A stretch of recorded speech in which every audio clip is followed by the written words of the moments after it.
Welkom aan almal wat vandag saam met ons inskakel. Ons is ongelooflik dankbaar om dit mee te deel aan jou dat ons het meer as 40,000 mense wat nou ingeskryf is op ons aanlyn gemeente hier op ons YouTube kanaal. Dankie dat julle deel is van hierdie groeiende gemeenskap wat saam die woord van God bestudeer. As jy meer wil leer oor ons bediening, aanlyn hulpbronne, Bybelstudies, boeke en media, besoek gerus vandag raymondlombard.com. Selfs as jy eendag wil kom kuier by 'n Sondagdiens in persoon of 'n lidmaat wil word van ons gemeente Lewende Woord, Volle Evangelie Kerk Parow aanlyn gemeente, gaan gerus na raymondlombard.com. Dit sal jou reguit neem na ons kerk se webtuiste. Onthou ook dat ons bediening nie net op Sondag plaasvind nie. Elke Woensdag bied ons Wat sê die Bybel aan, waar jy regstreeks saam met ons die skrif kan bestudeer en vra oor Bybelse onderwerpe kan volg. Elke donderdag op ons Engelse kanaal bied ons Dit You Know aan, 'n weeklikse gesprek waarin ons die fondasies van ons Christelike geloof bespreek en ook moeilike vrae hanteer. Maak seker jy teken in. Skakel die kennisgewings aan en deel hierdie inhoud met familie en vriende. Nou, kom ons open ons harte vir God se woord. Welkom by vandag se diens.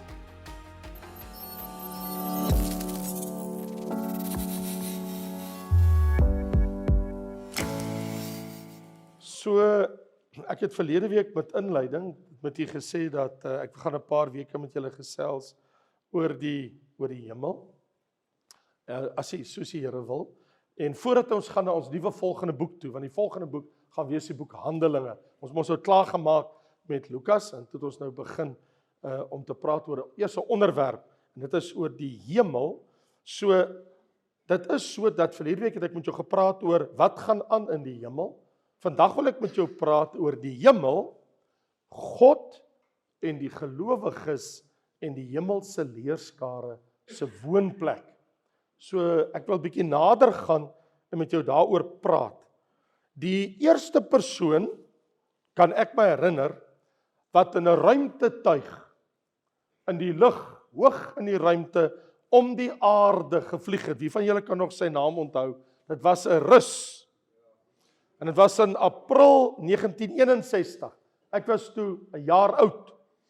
En wel presies wees ek was 11 maande oud toe hy in 'n ruimtetuig geklim en hulle het hom gestuur en hy het hoog in die ruimte om die aarde gevlieg. Sy naam was Yuri Gagarin. Nou Yuri, daar word gesê dat hy het in die kapsule gekyk deur 'n venstertjie, toe sê ek sien nie God nie. maar dis nie waar nie. Navorsing sê, en ek het 'n bietjie gaan kyk of is dit waar, en hulle sê allermins. Wat hy werklik gesê het, en julle kan bietjie, die van julle wat wil gaan kyk, kan gaan kyk, maar daar word blykbaar gesê dat dit was iemand wat ateïs is, wat gesê dat Yuri dit gesê het, namens hom. Hy het dit nooit gesê nie. Wat hy wel gesê het, wat opgeteken is, hy het gesê, ek sien die aarde uit die ruimte, en die aarde is vreeslik mooi. Dit was sy woorde, dis wat hy gesê het. Iemand anders het vir hulle eie godsdienstige redes gebruik. So, ja, ons sal verbaas wees om te weet wat ons alles van die hemel vind in die Bybel. Een van die dinge wat jy sal vind in die Bybel oor die hemel, is die Bybel praat van meer as een hemel. Nou ja, moet nou nie bekommerd wees, jy gaan in 'n ander hemel bly as ek. My vrou het al vir my gesê, Ray, can I one day stay with you in heaven? Toe sê ek, jy beter jou gedra. Ek sê, as jy by my wil bly, moet jy jou gedra. Sy sê, hey, jy moet jou gedra. Sy sê, maar ek sal daarvan hou om naby jou te bly. Ek sê, vrou, dis 'n edel gedagte. Ek hou daarvan. Nou, as die Bybel praat van meer as een hemel, bedoel die Bybel nie, daar's hemele en van ons gaan in hierdie hemel bly en van julle word gepos na 'n ander hemel toe en iemand anders woon in 'n ander hemel. Nee, die Bybel is baie duidelik. Inteendeel, die eerste persoon om ooit die woord hemel te gebruik het, heel eerste, was nie Adam nie, was God. Die Bybel sê God het geskape en toe noem hy die geskaapenheid om die aarde noem hy hemel. En hy het die aarde geskape, en die Bybel sê, en hy het gesê, aarde. En toe het hy die see gemaak, en hy het gesê, see. Kyk, die diere, die mense het al die name van die diere vir hulle gegee, né? As jy die Genesis verhaal gaan lees. So as jy wonder, hoekom het hierdie name, dit kom van Adam af. Adam het vir elke dier 'n naam gegee, God hulle almal voor hom gebring, en hy het die diere name gegee. Maar hy het nie gesê, ek kyk op in die hemel, of ek leef op die aarde, of daar's 'n see, kyk na die branders. Dit het God gedoen. So wat betref die woord hemel, aarde en see, dit kom van God af. Hy het besluit, dis wat hy dit wil hê, dit genoem moet word, en tot vandag toe, praat almal in die wêreld so gered en ongered. Jy kan so ongered soos 'n klip wees, hulle praat van die hemel, praat van die aarde, praat van die see. Want God het so gesê. So nou, die interessante ding is, as ons praat van die hemel self, hier in Jesaja 55, die eerste hemel, né? Want kyk, ons weet van tot 3 hemele in die Bybel. Nou lees ons van die eerste hemel, hier in Jesaja 55 vers 10, die Here sê, want soos die reën en die sneeu van die hemel neerdaal, en daardie nie terugkeer nie, maar die aarde benat, soos my woord, dit sal nie ledig terugkeer. In ander woorde, die Here sê, sneeu en reën kom uit die hemel uit. Okay. So as ek en jy opkyk, en dit reën, en ek sien die wolke, dan kyk ek mos nou in die atmosfeer van die aarde, wat bestaan uit suurstof en ander. So, wanneer ek nou so kyk, dan kyk ek in die uitspansel. Die Bybel sê in Genesis 1, en God het die voëls laat vlieg teen die uitspansel van die see, teen die uitspansel van die hemel. So, wanneer ek en jy kyk om ons, wat ons sien, as ek opkyk in die blou lug, dan kan ek sê, ek kyk in die hemel. Dit is die atmosfeer, en dit strek om die aarde, so plus minus 10 myl. Okay? So, die eerste hemel waarvan ons praat, wat die atmosfeer van die aarde insluit, waarin alles beweeg en lewe, en die vliegtye, en die voëls, en die mense, en alles wat hier is, wat ons na kyk, dit is die eerste hemel. Dit is wat ek en jy om ons beleef.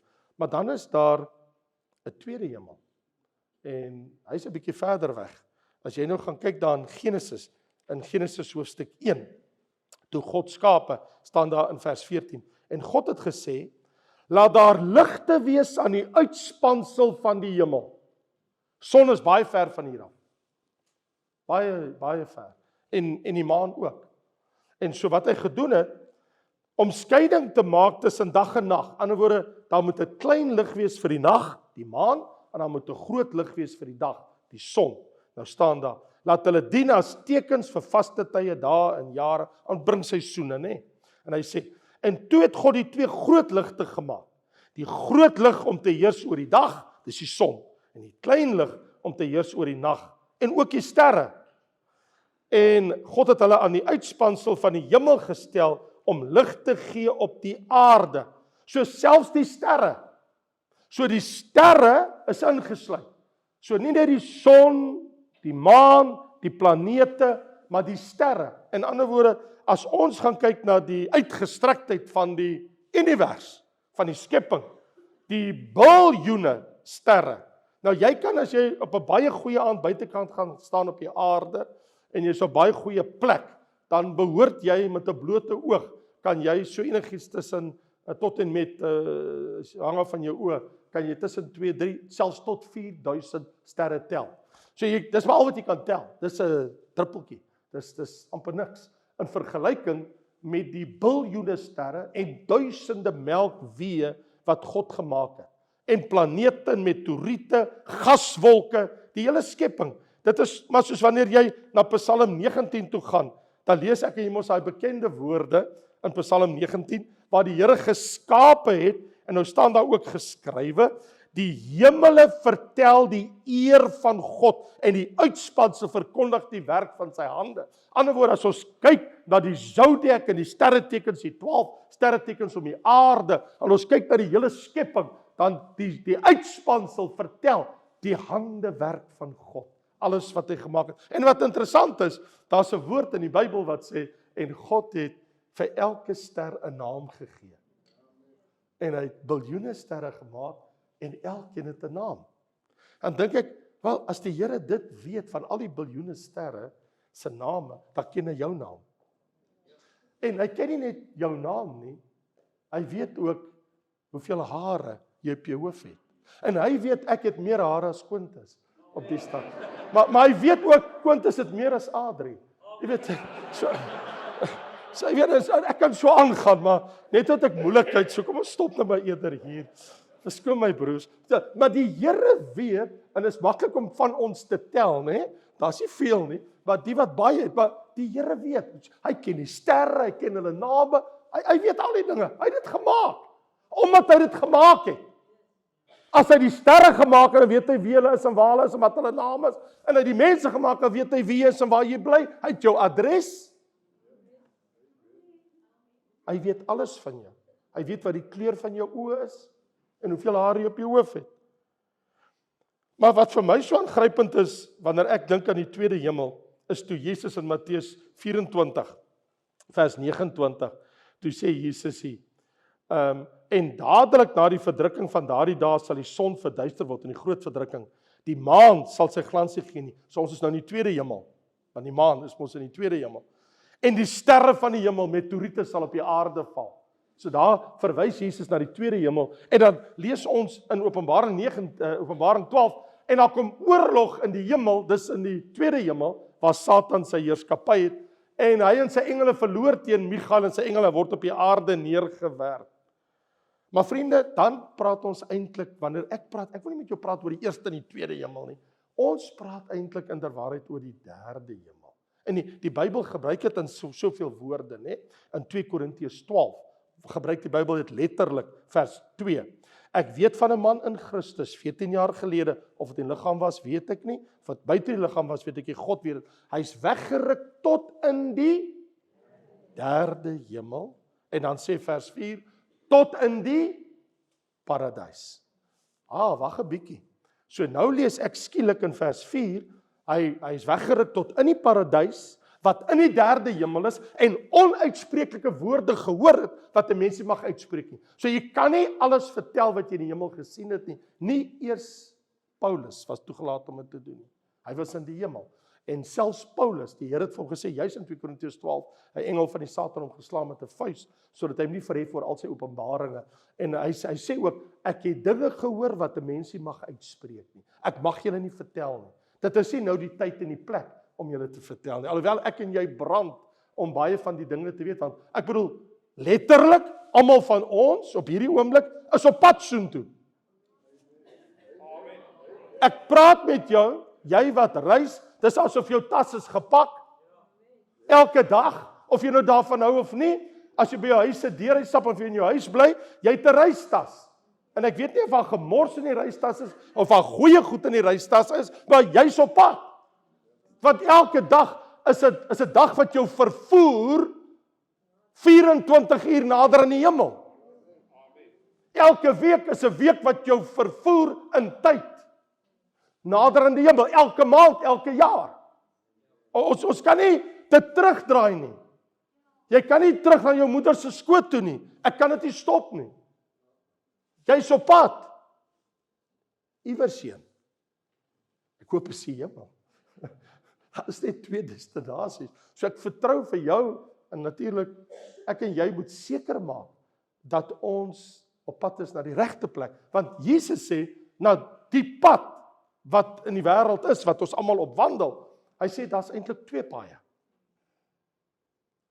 Ek sê, ons reis almal, maar ons is heel moontlik nie almal op dieselfde pad nie. Die moontlikheid bestaan, dat daar mense hier is, wat op die oomblik op die breë pad is.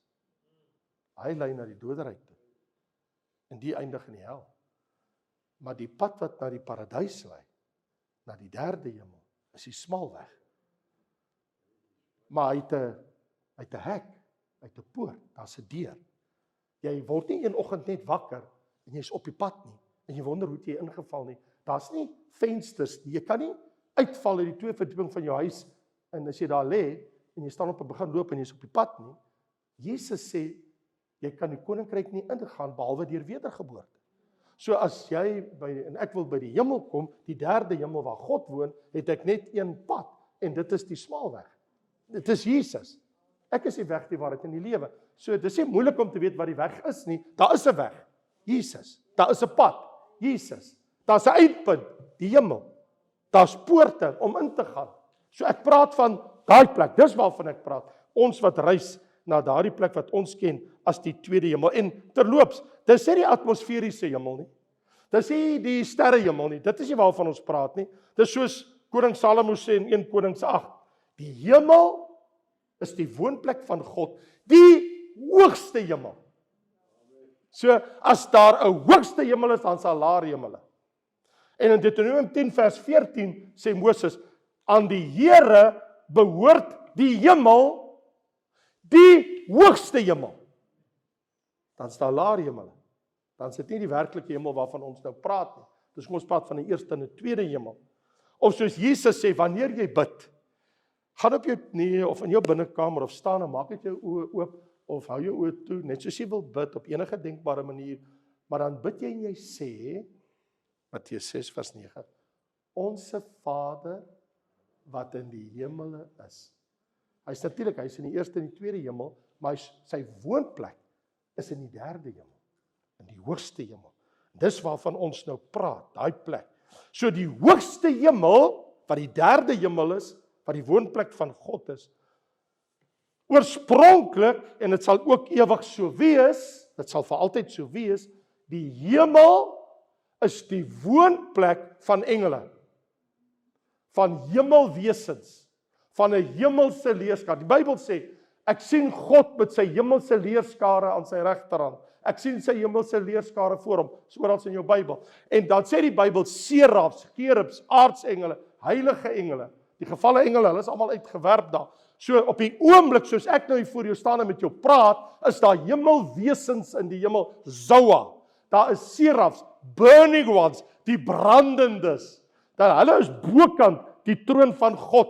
Hulle is die wat die bewakers is van die heiligheid van God. Hulle roep die heeltyd, Kadosh, Kadosh, heilig, heilig is die Here. En dan die cherubs is die troondraers. Hulle is onder die troon van God. En wanneer God sy troon iewers heen wil skuif, dan is die cherubs die magtige helde, en hulle dra die troon van God, soos ons in Esegiel gesien het, hoe het hulle die troon uit die hemel uitgebring, waar Esegiel het kon sien, en toe het weer teruggekeer na die hemel toe. Hulle is die troondraers en die beskermers van God, die cherubs, soos dit al hierdie wesens, so die hemel is die blyplek van miljoene hemelwesens. En ons het net 'n paar name van 'n paar. Wat weet ons wat daar anderste is? Dit is soos 1 Korintiërs 2 wat sê, die oog het nie gesien, die oor het nie gehoor, en in die hart van 'n mens, jy kan dit nie eers bedink, wat God berei het vir die wat hom lief het. So dit is onmoontlik vir my, om jou dit te laat sien. Dit is onmoontlik vir my, om vir jou 'n woord te bring, dat jy alles kan hoor. Dit is onmoontlik vir my, om dit in woorde om te sit, want ek kan nie, dit bestaan nie, dit is nie in 'n mens se woordeskat nie. Dit kan nie eers in jou hart opkom, tot jy daar gaan instap, en hierdie heerlikheid sien. Kan jy dink, wat wag in die hemelse Jerusalem, en in die paradys? En Jesus, hy noem daai plek waarvan ons nou praat, die huis van my Vader. Dis aangrypend, want dit bring 'n groot gerusheid by 'n mens. Die oomblik as jy daai woorde hoor, die huis van my Vader, dan bring dit iets by jou. Want die woorde wat aangaan in Johannes 14 waar Jesus praat, hy sê, in die huis van my Vader is daar baie wonings. En jy hou van die woord wonings, want woning laat jou dink aan blyplekke. Jy gaan daar tuis. So, hier's waar ek is. As iemand vir my sê, waar is die hemel? Nee, nou moet jy versigtig wees, ek het, miskien moet ek dit vertel. Ek weet nie of hulle Wessel het wel later afhaal van wat ek nou gaan sê nie, vir julle mense wat nou ingeskakel is, maar ek het nou hierdie versoeking om dit vir julle te vertel. So, ek het altyd my boeties by die Here uitgekry voor hulle dood, en ek het altyd begrawe, en altyd was wedergebore, altyd was kinders van die Here, het werklik lewe vir die Here gegee. Maar hulle deur die vriende, toe hulle jonk was, by die ou apostelkerk beland, right? En hulle is heeltemal van die pad af as kom by die saligheidsleer. So, nou hier is die storie. Ek het daaroor gepraat, en wat sê die Bybel? Jy kan dit nou gaan kyk, as jy twyfel wat ek nou sê. So my twee boeties se twee pelle van die ou Apostelkerk wat hulle daar gehad het. Hulle was toe ek nou jong in die Here was, ek was so 3 jaar het ek tot bekering gekom het. Toe kom sit hulle in die huis en hulle wil my oortuig dat hulle is reg en ek moet nou die Pinksterkerk, die volle evangeliekerk los, ek moet nou na die geloof toe kom wat hulle nou daar het. En maar kyk, ek was aan die brand vir die Here. Kyk, ek het nou baie gemellow. Ek kom baie ongeskik wees toe ek jonk was. My vrou sê vir my, Here, ek nou nog soms ongeskik. Maar anyway, maar dit is nou nie so erg nie. Maar goed, sy het my nie toegeken nie, maar nou hier is die storie. Goed, nou sit ons daar in die sitkamer met sy 2 pelle en hulle 2 en ek. En dan wil nou vertel oor die hemel.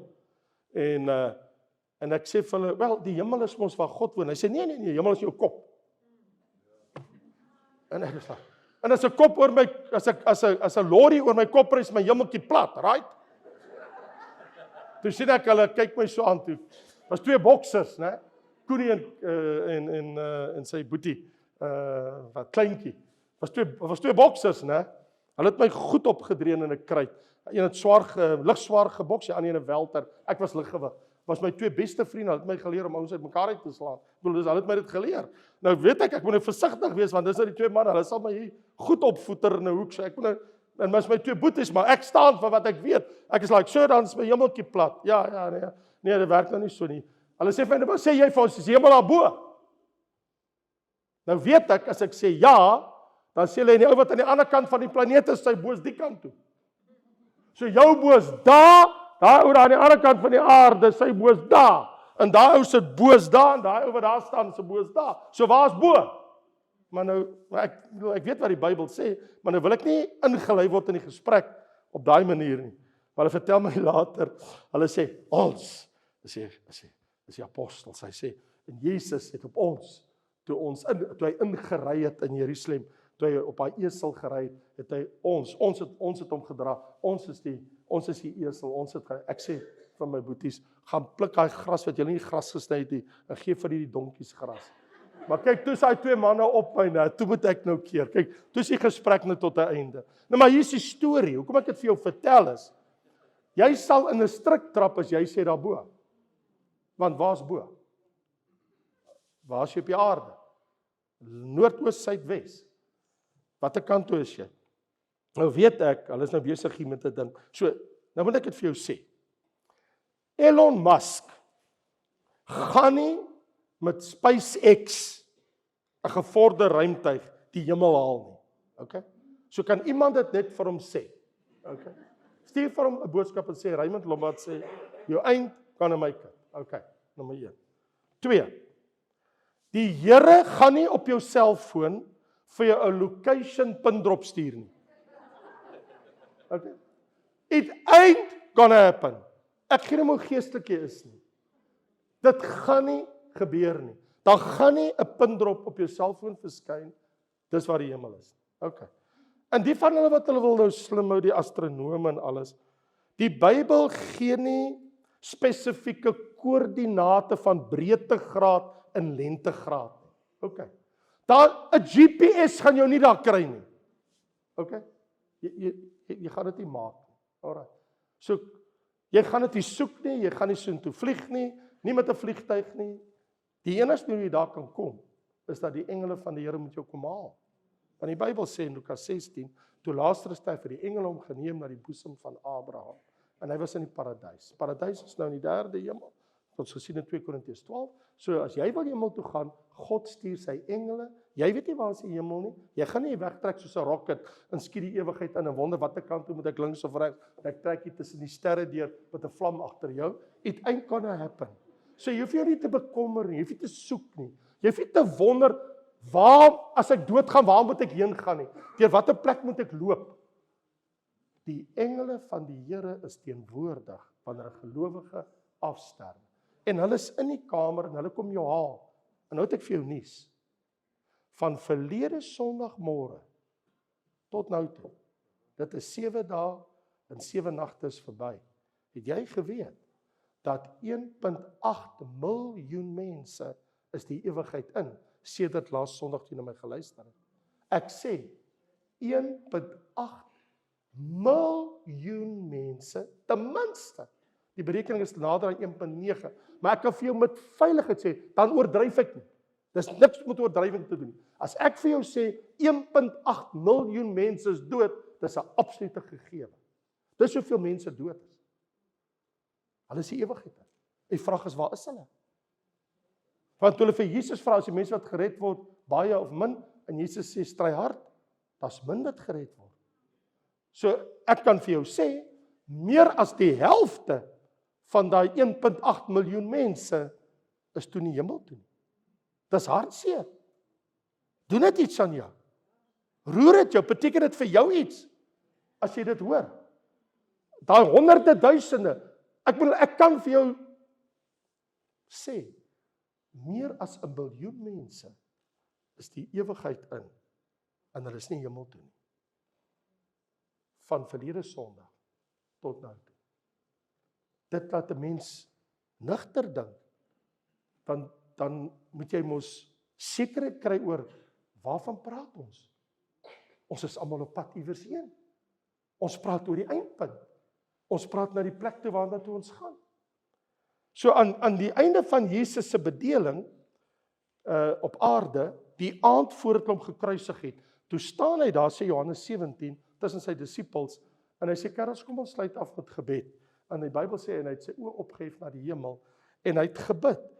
En Jesus het gebid, daar staan, en hy het sy oë na die hemel opgehef, en toe bid hy die Onse Vader gebed. So hy het opgekyk. Maar waar's bo? Waar was Jesus op daai oomblik op die planeet, toe hy in daai oomblik daar staan? Ons sal nou by dit kom.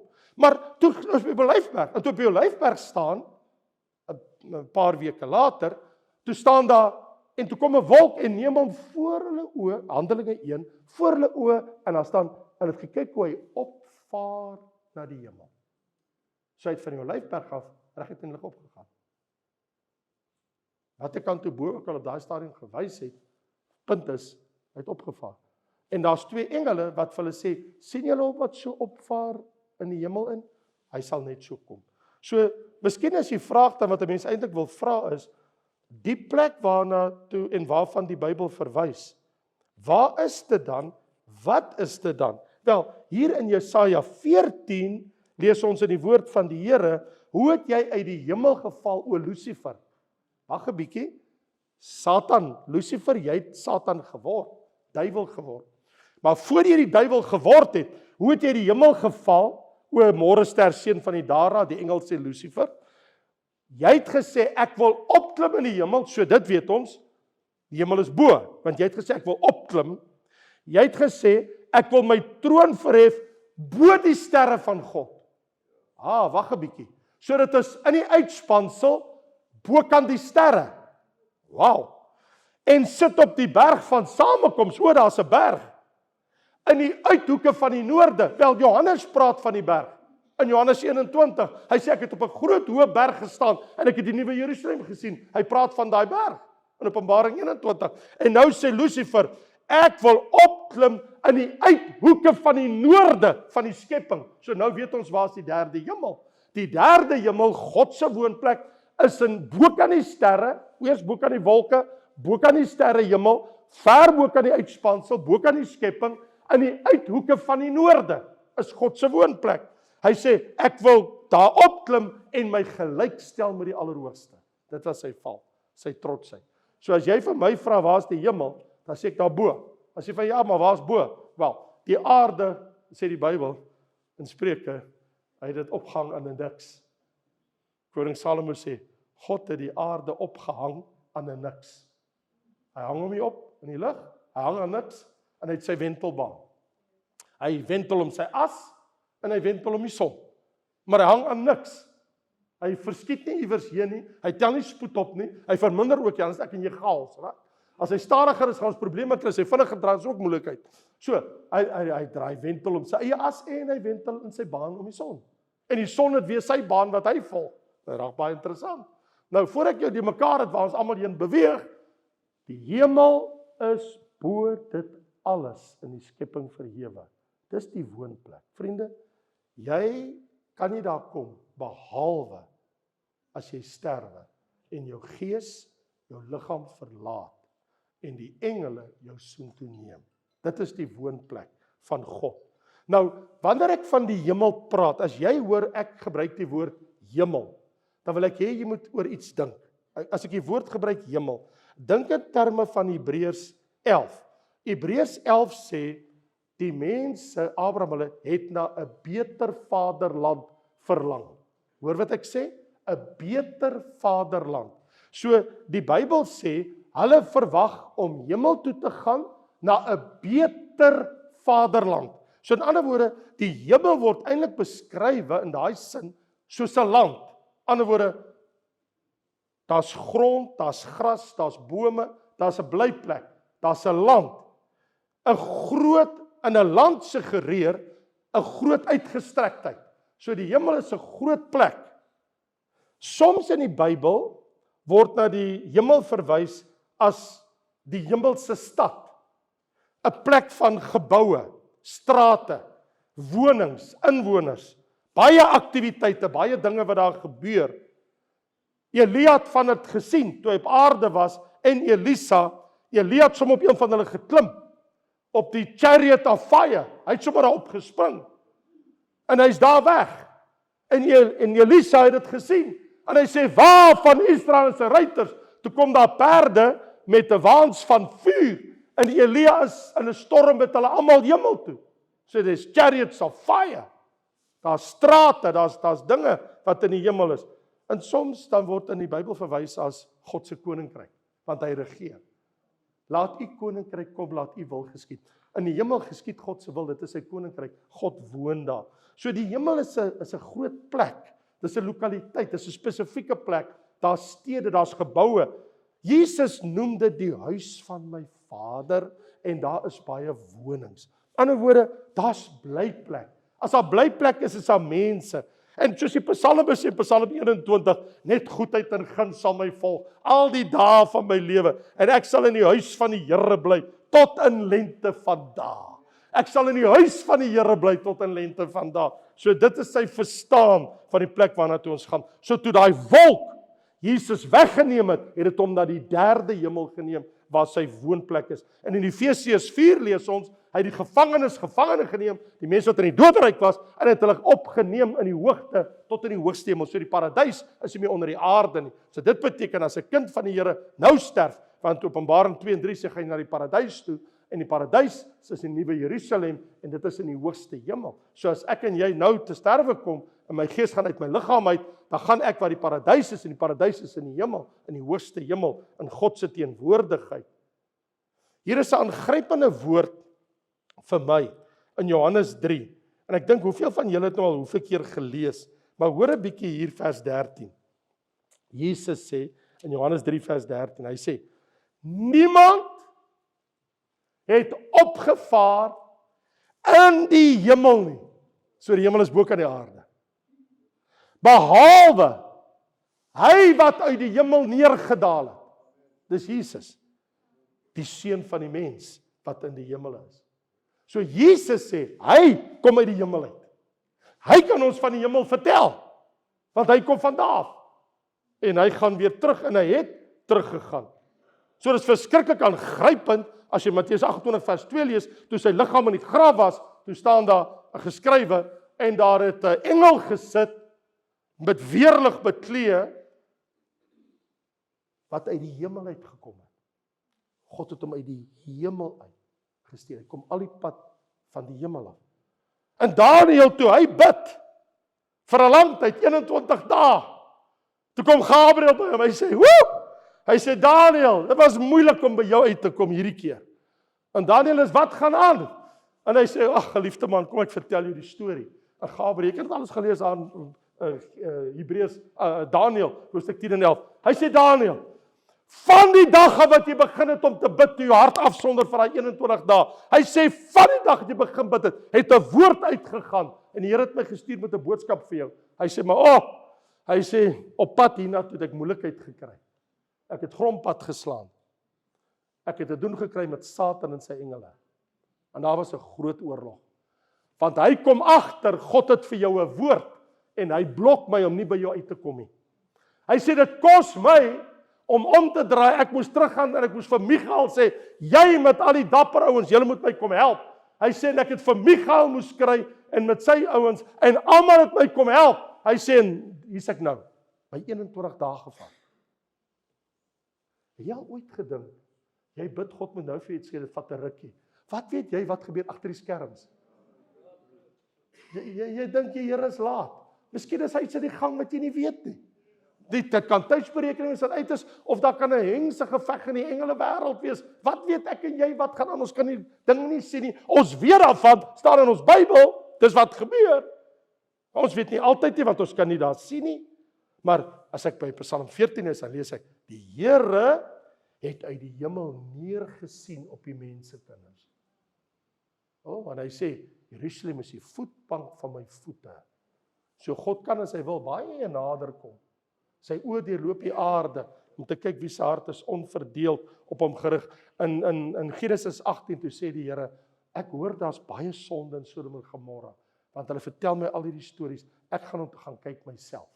Ek gaan neerdal en ek kom kyk wat gaan daar aan. So hier bring dit nou vir my by die ding. Dit is my belangrike punt en ek het 'n paar punte wat ek nou mee wil sluit. Hoekom is die hemel vir my en jou so kosbaar?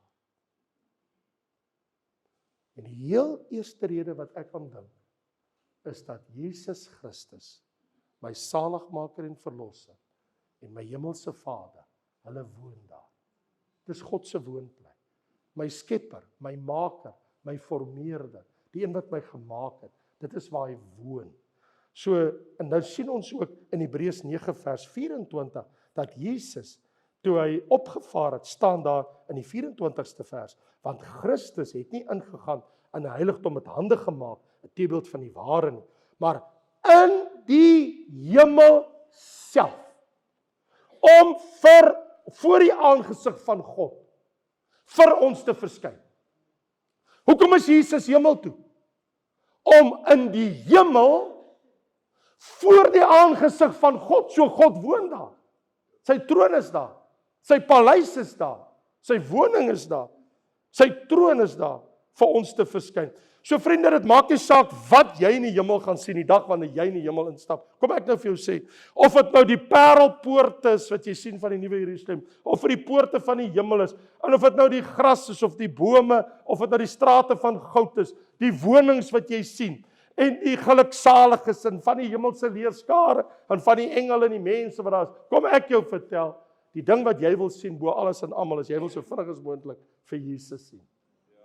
Want jy weet, as jy vir hom was jy nie daar nie. Jy gaan daarin op grond van sy goedkeuring, van sy prys wat hy vir jou en vir my betaal het. En so, meer dan alles wil ek hom sien. Dis kom die Bybel sê, Petrus sê, en vir hom in wie julle glo, al sien julle hom nie. Julle verbly met 'n groot blydskap. Petrus sê, gelowiges nou terwyl julle op aarde is, hy skryf vir die gemeente. Hy sê, en vir die kinders van die Here, hy sê, julle verbly julle met 'n onuitspreeklike blydskap, want julle gaan om Jesus te gaan sien. Halleluja! Ek gaan om Jesus te sien. Prys die Here. Ek bedoel meer dan enigiemand wat in die hemel is, 'n ouma, oupa, wie ook al. Ek wil Jesus sien. Dis hoekom ek en jy daar gaan wees. Wow! En ek bedoel, maar dis nie al nie, die laaste boek in die Bybel, die laaste hoofstuk, sê vir ons, hoekom is die hemel so kosbare plek, met die Nuwe Jerusalem daar, want daar staan in vers 5, vers 4, en hulle sal sy aangesig sien, en sy naam sal op hulle voorhoof wees. Ons gaan God sien. Dit moet die grootste oomblik in jou hele lewe wees, om jou skepper te sien. Kan jy dink om in sy oë te kyk? Mense wil eintlik amper nie daaraan dink nie, want jy weet is oë wat dwars deur jou kyk en jou totaal gaan ken. Inside out. Wanneer ons, dit is wat dit so kosbaar maak. Die ander ding wat die hemel so kosbaar maak vir ons, is ons familie is daar. Of ons kinders het wat afgesterf het, of familielede, oumas en oupas, en wie ook al of dierbaar is. Jy weet, ek raak al hoe ouer.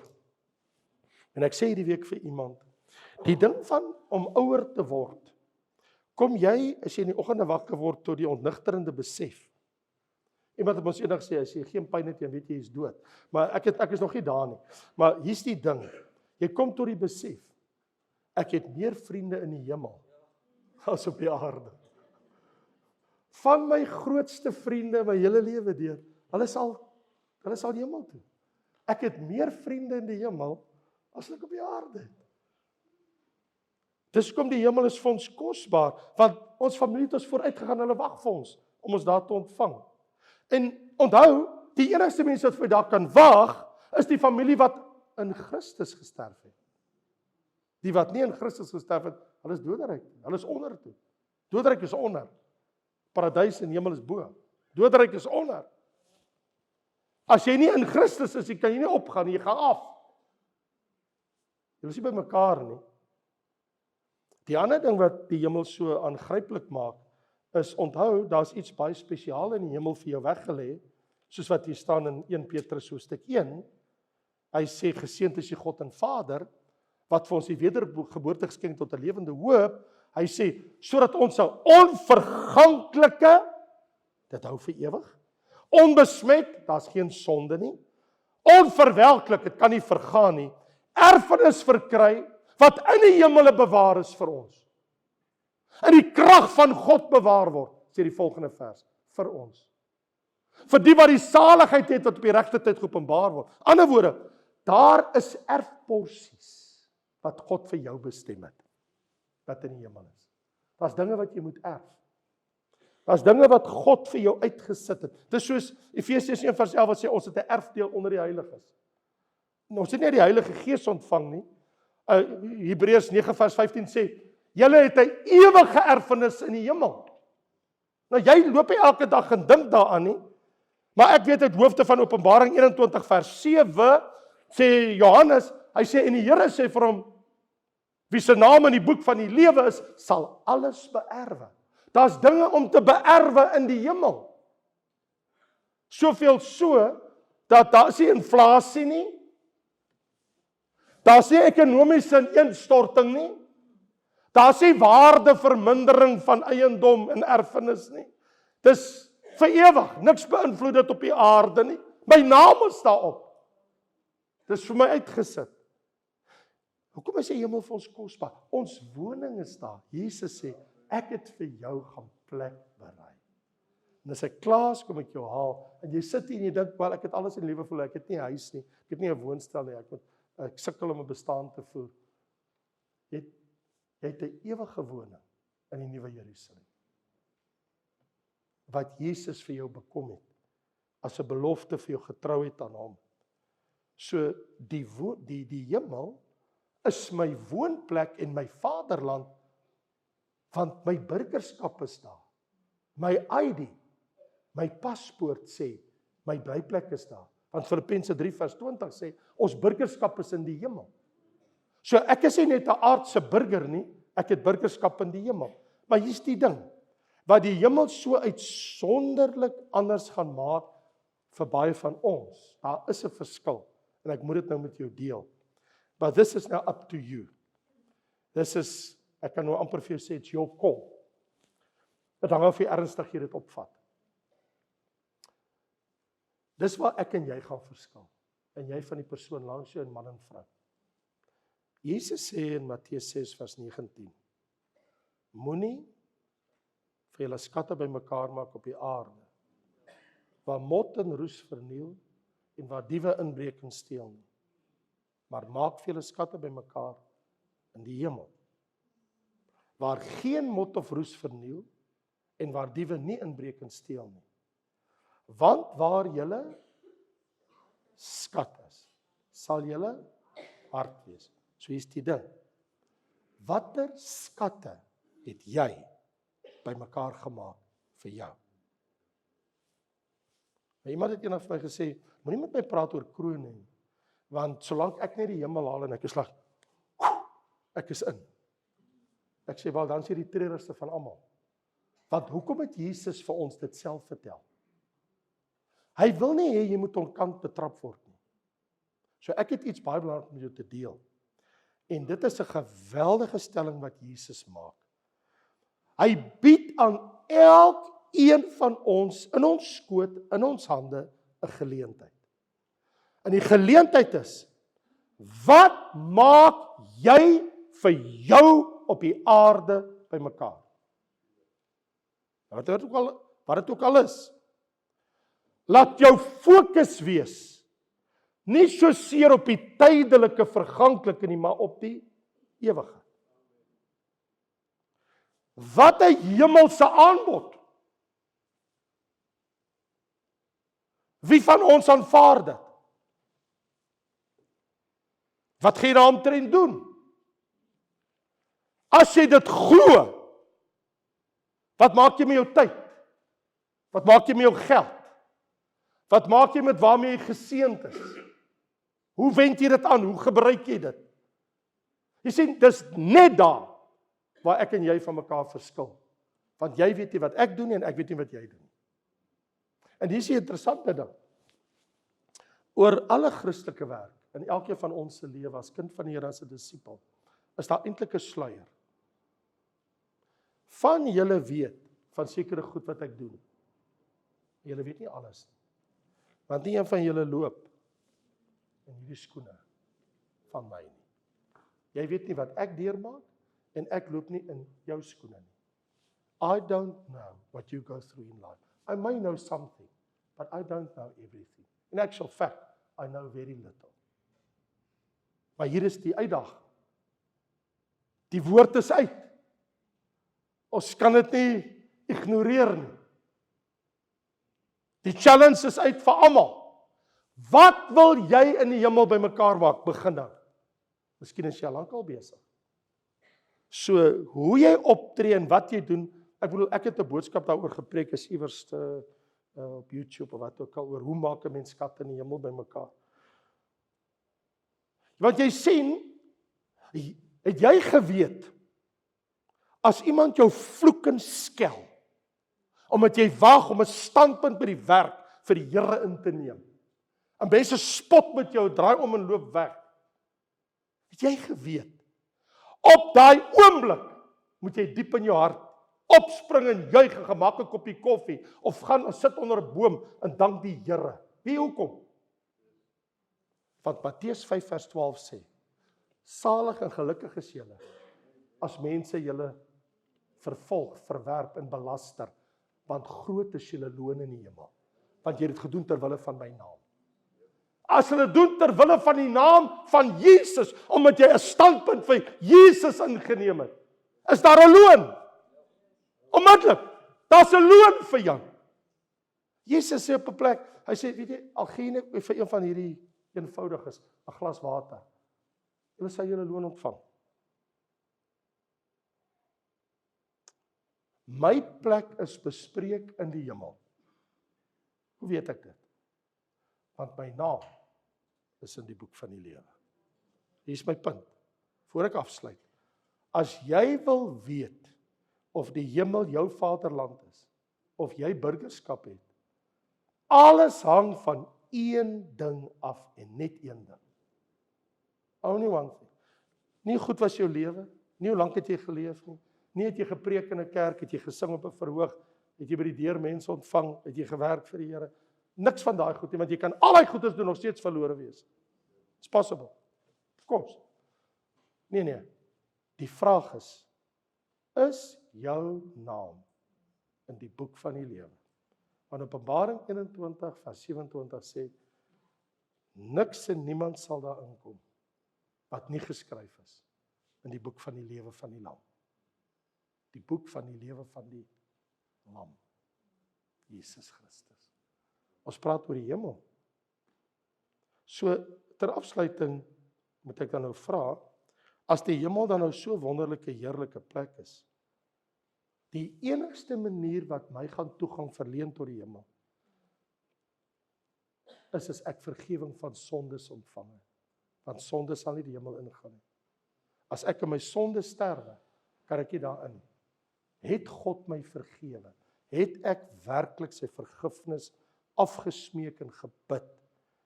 Ek wil nie eens aan die alternatief dink nie. Wat is die alternatief? 1,8 miljoen mense is die afgelope 7 dae die ewigheid in. Meer as 1 miljoen van hulle is nie hemel toe nie. Hoe verskriklik.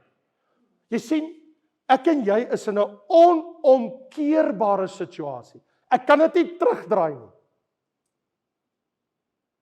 Ons kan nie uit dit uit nie. Jy's gebore. Jy kan net vorentoe gaan. Waar gaan jy heen? Dis die vraag. Waar sal ek en jy gaan as volgende week in Sondag ek of jy nie hier is in die kerk? Nie omdat ek iewers in Suid-Afrika is nie, omdat ek nie meer op die planeet is nie. Want nie een van ons het 'n waarborg dat ons so 7 dae in hierdie kerk gaan wees nie. Ewen al bly jy in die Kaap. Kom ons bid saam. Here, wat 'n wonder die hemel. En hy sê so baie dinge vir ons oor die hemel. En die woord sê in Kolossense, bedink die dinge daarbo, in die hemel, waar Christus aan die regterhand van God is. Dink oor die dinge in die hemel. Die woord sê, bedink die dinge daarbo, waar Christus is.